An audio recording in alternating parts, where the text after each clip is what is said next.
I've never heard you say one thing bad about Jay-Z, not one. He's not in the room. You shouldn't talk about it. Don't tell me what to do. You said you shouldn't talk about men Now when they're not in the room. You're interrupting me. Now you're doing the girl I stuff. I know him. I'm giving you an example, right? You used to know him. Can I talk? The God walked out of the Breakfast Club studio this morning, and by noon, it was over. His reputation collapsed in real time, the so-called king of hip-hop radio dethroned overnight. Management at Power 105.1 didn't wait. They pulled the plug just hours after that explosive, gloves-off interview with Dame Dash. It wasn't quiet either. Executives made it public, sending a clear message: the age of untouchable radio stars is finished. Crew members whispered, they finally did it. He's out. By mid-afternoon, advertisers were already cutting ties, with 2 national sponsors demanding distance from what one insider called the most reckless broadcast of the year. That's where we're different. We got different trauma. So you can't really look through my eyes because you do things different. You that much? No, do I look bothered? Yeah. I'm bothered Actually, you do. What I'm bothered about is you're speaking in front of people confidently and you don't have the experience or the knowledge. And also, I'm afraid that white people think that we act like you.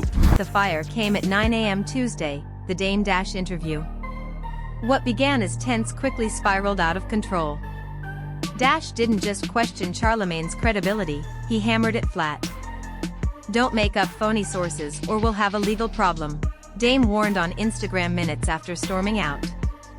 On tape, he leaned across the table, mocked Charlamagne's masculinity, and hinted at secret connections to some of hip-hop's most powerful figures. The panel looked stunned. Within an hour, Charlamagne's image was gone from the Breakfast Club website. By 3 p.m., the first major sponsor had walked away.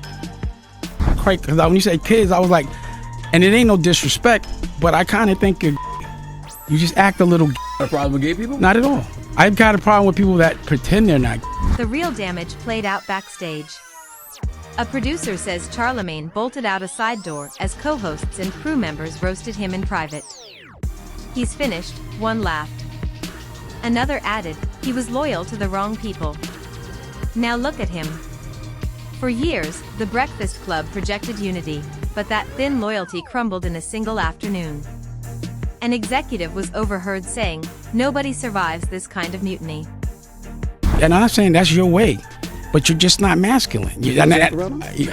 I've seen him run. I looked at a whole reel of, there's like a thing that says how many people bark. There's stuff that how many times you talk about other people's genitals. Are louder than ever, rumors of a backstage betrayal tape. Audio allegedly exists of Charlamagne's own team laughing and ripping him to pieces once the cameras stopped. If that tape leaks, insiders say his career is finished. Meanwhile, Dame Dash poured gasoline on the flames, posting on Instagram, "Don't try to compromise my reputation. I have proof, and it will hold in any court."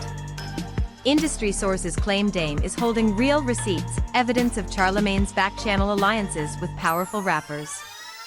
If revealed, it could drag names far beyond the Breakfast Club into the scandal.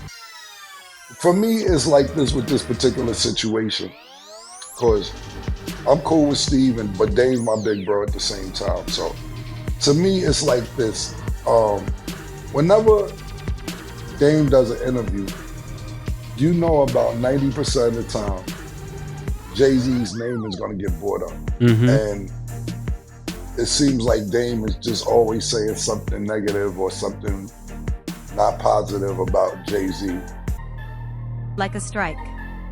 By calling Charlamagne soft, by questioning his masculinity and credibility, he wasn't just bruising an ego. He was targeting the foundation of Charlamagne's entire career. In hip-hop, respect is currency. Lose it, and you lose the room. And this time, Charlamagne may not come back. So let me tell you why. But what if? Let me tell you why. Let me tell you why. Let me. This is hilarious. I love what you're doing. This is hilarious. So what I'm saying is, you might, because you started in gossip, which is, is very feminine, and you are acting like, there's some degree of like you want people to listen to you, and that we want people that represent masculinity, because men need to be doing what they need to do as men. They don't need to be worried about girl stuff. This action. Insiders insist Charlemagne's legendary silence around HOV wasn't loyalty, it was leverage. Over the years, whispers grew of perks, payments, VIP access, and quiet favors in exchange for never criticizing Jay-Z. One PR veteran claims, it wasn't brotherhood. It was a pipeline, perks for silence. For a host who built his empire on exposing the industry's games, the accusations cut deep. He wasn't a watchdog, he was a lapdog.